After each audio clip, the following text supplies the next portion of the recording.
Jamaah, oh jamaah, alhamdulillah, alhamdulillahirobbilalamin. Kembali lagi di Islami Tunda, jamaah Islami Tunda dirahmati Allah, masya Allah. Yang baru bergabung, kita ingatkan lagi, hari ini kita sedang membahas tentang tema The Power of Doa Istri. Alhamdulillah. Kenapa sih? Niatnya berapa?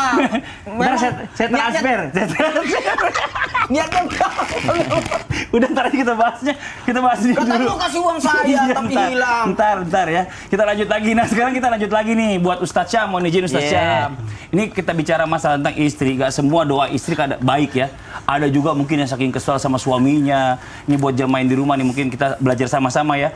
Mungkin karena suaminya ngurangin uang belanja atau pelit sama temannya royal, akhirnya didoain tuh sama istrinya. Nah itu bagaimana itu?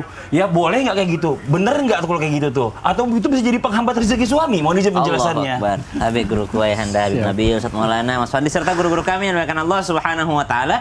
Memang baginda Nabi sallallahu alaihi wasallam mengingatkan bagi kita semua agar berhati-hati dengan al-kalam ini, dengan ucapan ini.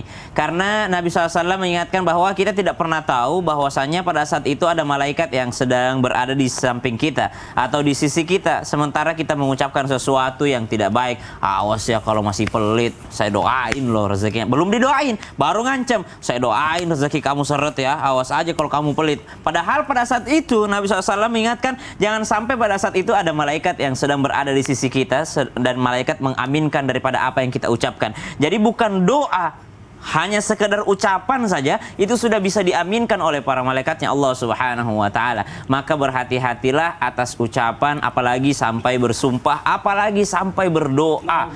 Berdoa ini kan permintaan kita kepada Allah. Lalu kita tidak meremehkan Allah, bahwasanya Allah pasti akan mengabulkan doa kita. Jadi kalau kita berdoa yang buruk saja, itu Allah bisa saja mengabulkan doa kita karena Allah mengabulkan seluruh doa.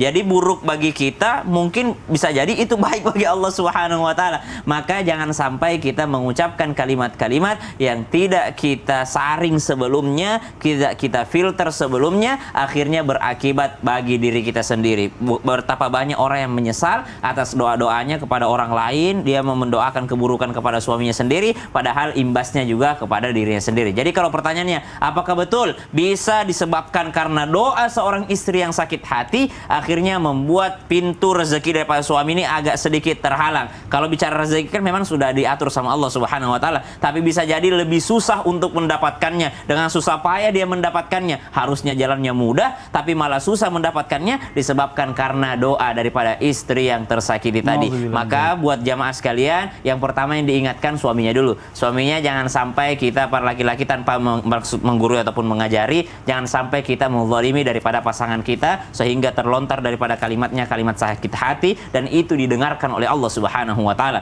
Yang kedua yang diingatkan oleh baginda Nabi SAW adalah kita semua termasuk para istri agar apa? Agar kalamnya dijaga, agar bicaranya dijaga, agar sumpah-sumpahnya dijaga, agar tidak sembarangan dia melontarkan kalimat-kalimat. Karena kan kata Dr. Aisyah betapa banyak kata-kata yang keluar daripada seorang wanita. Maka dari itu kita yang mesti menjaganya kata-kata apa yang keluar. Karena pada saat kita berkata-kata, pada saat itu pula ada malaikat di sisi kita dan malaikat mengaminkan daripada apa yang kita ucapkan. Dan yang ketiga, ketika keduanya sudah yakni bersama dan juga menyatukan frekuensi bersama, maka doa ini adalah doa yang dipimpin oleh imamnya yaitu laki-laki dan diaminkan oleh istrinya. Yang bagus adalah ketika laki-lakinya yang berdoa yang diaminkan oleh istrinya. Bagaimana tidak? Seorang laki-laki berdoa meminta rezeki, seorang istri mengaminkan di belakang. Seorang suami sebelum berangkat kerja dia mengatakan, maafkan saya, maafkan kalau ada kesalahan saya, ridhokan kalau saya punya kesalahan. Bukankah kita kalau mau berangkat kerja mengucapkan Assalamualaikum? Assalamualaikum artinya perdamaian, artinya peace, damai, keselamatan untuk kalian, kesejahteraan untuk kalian. Siapa yang kita berikan kedamaian? Adalah istri kita. Artinya kalau semalam saya berbuat salah, kalau semalam saya berbuat khilaf, tolong maafkan saya, selamatkan saya dan kuselamatkan engkau daripada segala jenis kezaliman. Maka keluar rumah suaminya pun selamat daripada doa-doa buruk daripada yang dilontarkan daripada istrinya. Wallahu taala alam. Amin. Nah, mungkin istri saya ada benernya juga ya. Kenapa? Dia kalau lagi marah sama saya, itu dia doain biar banyak rezekinya saya. Alhamdulillah. Kalau lagi marah, kalau lagi marah iya dia doain bikin juga. marah. Tetap lagi marah nih. Saya lagi zolim katanya doanya dijabah. Didoain saya malah lebih baik. Alasan. Alasan. Kita lanjut lagi deh. Alasan supaya dia bisa marah. Jamaah Yeah. Nah ini sekarang nih ya buat jamaah Islam itu yang ada di rumah. Saya pernah dengar juga katanya kalau mau dapat yang namanya keluarga sakinah mawaddah warahmah, itu katanya istri itu harus ridho, harus sabar, dan juga bisa mendoakan suami dan keluarganya. Nah ini mohon izin Habib, kita minta lagi ilmunya sama guru kita Habib Nabil Al-Musawa. Tafadhol Habib, silakan penjelasannya. Baik, izin Ustadz Maulana, Ustadz Syam. Para pemirsa yang dimuliakan Allah Subhanahu wa taala, anak-anakku sekalian, saya berbagi satu kisah lagi. Ada seorang sahabiah, ya sahabiah itu artinya sahabat wanita. Pada masa Nabi Muhammad SAW yang diberi nama Ummu Sulaim, ya. Nama beliau sendiri Rumaisah radhiyallahu anha wa ardhaha, tapi dipanggil Ummu Sulaim. Ummu Sulaim ini menunjukkan tadi betapa ya di dalam rumah tangga dia sabar luar biasa ya, sehingga Allah berikan keberkahan sama suaminya. Jadi dalam satu kesempatan, singkat kata, anaknya Ummu Sulaim yang suaminya adalah namanya Abu Tolha itu meninggal. Anaknya masih kecil, meninggal. Ya. Ketika meninggal, saya ingin sampaikan biasanya kalau perempuan, ibu, anaknya meninggal apa yang terjadi? Nangis, sedih, bicara sama suaminya, ini gimana ada suami. Tapi berbeda dengan Ummu Sulaim radhiyallahu anha wa ardhaha. Ketika anaknya meninggal, suaminya datang, dia malah kemudian berdandan dengan rapi. Dia siapkan makanan yang terbaik buat suaminya. Ya. Lalu suaminya pun makan dengan bahagia, dengan senang. Ya. Selesai makan, malam hari dia berdandan. Akhirnya kemudian berhubungan suami istri dengan suaminya. Bayangkan tuh seorang wanita menahan kesabarannya. Ya. Setelah selesai hubungan suami istri, terus dia nanya sama suaminya. Kalau bahasa kita mungkin, Pak atau Mas ya, atau Pak, kalau misalnya ada orang ngasih pinjaman, lalu sama orang itu diambil pinjamannya, itu kita boleh marah nggak? Dijawab sama suaminya, nggak boleh. Namanya pinjaman kita harus ikhlas, diambil walaupun kondisi apapun. Iya, walaupun kondisi apapun. Ketahuilah Allah sudah mengambil anak kita. Kaget suaminya. Terus suaminya bilang katanya, kamu ini datang malah ngasih saya makan, hubungan saya penuh junub begini.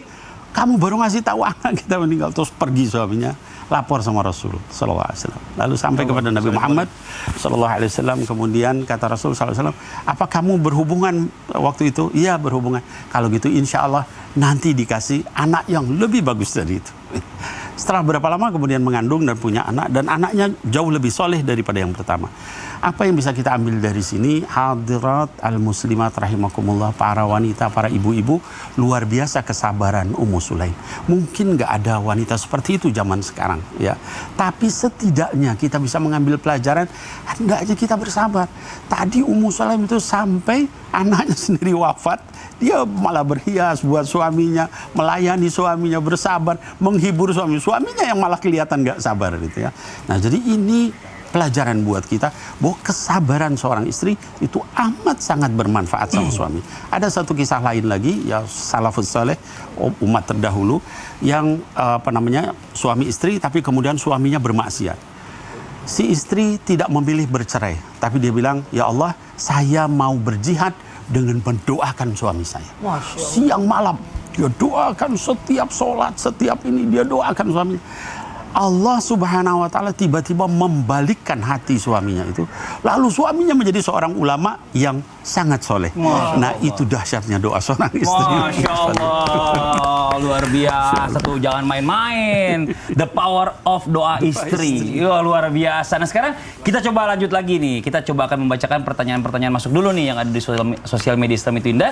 Kalau gitu langsung aja kita masuk ke segmen Tanya dong Ustadz. Kami semua tanya dong Ustadz. Oke, kita masuk ke pertanyaannya nih dari Instagram dari @hamba_Allah. Assalamualaikum Ustaz. Waalaikumsalam warahmatullahi wabarakatuh. Bagaimana hukumnya ketika istri malah bercanda bilang ya udah kalau suaminya cari yang lain aja katanya, tapi malah terkabul dan suami malah nikah lagi. Lalu gimana menarik doa tersebut? Wah, kan udah nikah. Ini gimana Ustaz Syam menarik doa tersebut? Suruh cari yang lain lagi karena ngomong sama suaminya. Ya gimana ya, karena tidak boleh juga menceraikan gitu. Maksudnya tidak boleh itu sesuatu yang Kalau mudaratnya lebih besar, maka ya sudah, ridho aja. Ya karena udah tahu, sadar bahwasanya ini adalah konsekuensi daripada ucapannya sebelumnya, maka subhanallah merelakan ridho. Toh itu adalah sesuatu yang halal, bukan berarti ibu akan kuat, tapi ibu ketika ridho, insya Allah itu akan dibalas oleh Allah Subhanahu wa Ta'ala dengan sesuatu yang mungkin bisa membahagiakan ibu dari sisi yang lainnya. Karena udah terlanjur nikah nih, belum mau nikah. Kalau mau nikah masih bisa, mungkin ibu masih komunikasikan. Nah ini udah nikah lagi sama yang lain, maka ibu relakan saja. Kenapa mesti direlakan? Karena tidak baik untuk memisahkan pasangan yang halal. Subhanallah. Itu yang pertama. Yang kedua, minta kepada Allah sesuatu yang lebih baik lagi. Sesuatu yang lebih baik itu maksudnya adalah kebaikan daripada sisi yang lainnya. Mungkin daripada anak, mungkin daripada rezeki, mungkin daripada kesehatan. Insya Allah ada sesuatu yang lebih baik daripada itu. Masya Allah. Terima kasih banyak Ustaz Syam atas penjelasannya. Kita masuk ke pertanyaan yang berikutnya. Assalamualaikum. Waalaikumsalam warahmatullahi wabarakatuh. Dari Instagram Mbak Allah nih. Maaf, samarkan nama saya. Saya istri pertama dari suami saya yang punya istri 3. Saya sangat sayang kepada suami saya, tapi sepertinya dia lebih memilih istri muda, padahal saya selalu mendoakan yang terbaik untuknya. Dan saya berdoa agar kami bercerai saja, agar saya tidak sakit hati lagi. Apakah saya boleh berdoa seperti itu, Ustadz? Nah ini mau izin Ustadz Maulana, silakan. Ya, maaf, izin Habib dan Ustaz Syam. Bismillahirrahmanirrahim. Sesuatu yang diperbolehkan, tapi yang dibenci oleh Allah adalah perceraian, talak. Jangan pernah meminta supaya talak, karena mohon maaf, jangan sampai engkau tidak sanggup. Mohon maaf, dalam ujian, jangan minta diuji. Ya Allah, ujilah saya. Jangan sampai engkau tidak lulus. Ketahuilah hidup ini adalah ujian. Mohon maaf, talak itu sesuatu yang dibenci oleh Allah dan prestasi setan. Prestasi terbaik setan adalah perceraian. Memutus kasih sayang, memutus persaudaraan, memutus silaturahmi. Dalam hal ini, sebaiknya ibu, mohon maaf, karena sudah 3 kan? Dan ibu sudah berhasil, 2 ini luar biasa loh. Ibu sendiri, kemudian ada yang kedua, kemudian ada yang ketiga, kemudian tiba-tiba berdoa supaya diceraikan. Jangan, karena usaha ibu sudah luar biasa. Hidup ini sesaat, sebentar saja. Maka yang terbaik yang dilakukan ibu bukan berdoa untuk talak. Ikutilah doanya Habib Nabil tadi, sosok wanita yang mendoakan suaminya jadi sukses, jadi hebat, akhirnya jadi ulama. Coba, siapa wanita yang bersabar atas perlakuan suaminya, maka diberikan pahala seperti Ratu Asia. Amin. Dan siapa laki-laki yang bersabar terhadap istrinya, maka akan diberikan pahala seperti Nabi Ayub alaihissalam. Amin. Maka dari itu besar sekali pahalanya. Ada baiknya ibu, mohon maaf tanpa menggurui, hanya mengingatkan, karena perceraian itu perlambat, persulit perceraian, permudah pernikahan. Ya saya kalau ada sesuatu aku mau curhat, bulan depan lah ya. Masalah suamiku, bulan depan ya kita ketemu. Pas bulan depan cari lagi waktu yang baik. Jadi lama-lama nggak datang lagi. Udah baik kan pasti. Oh iya benar. Lama-lama mau ketemu, udah sama. Alhamdulillah. Kan gitu. Jadi satu lagi, mohon maaf tanpa menggurui, sibuklah menjadi yang terbaik. Sibuklah menjadi yang terbaik. Dia selalu sama yang baru. Jangan sibuk. Kalau engkau dikalahkan dalam al dunia, kalahkan dia lewat akhirat. Wow. Itu yang lebih bagus. Ada masalah? Enggak, lewat akhirat saya lagi mikir caranya gimana ya? Ibadahnya. Oh ibadah. Kan kalau dia cantik, dia muda, dia perawatan, kita mau perawatan, sudah susah. Jadi merawat akhlak, kebaikan, sedekah, doai, bantu suami, karir suami, itu luar biasa. Karena istri tua susah dilupakan jasa-jasanya. Wah, luar biasa. Nggak usah dilanjut. Nggak usah. Sampai di situ aja. Kayak lanjutannya lagi sih lagi Nggak nunggu. usah. Iya. Itu lanjutannya off air. Oh, iya. Jadi gini, mohon maaf tanpa menggurui, hanya mengingatkan.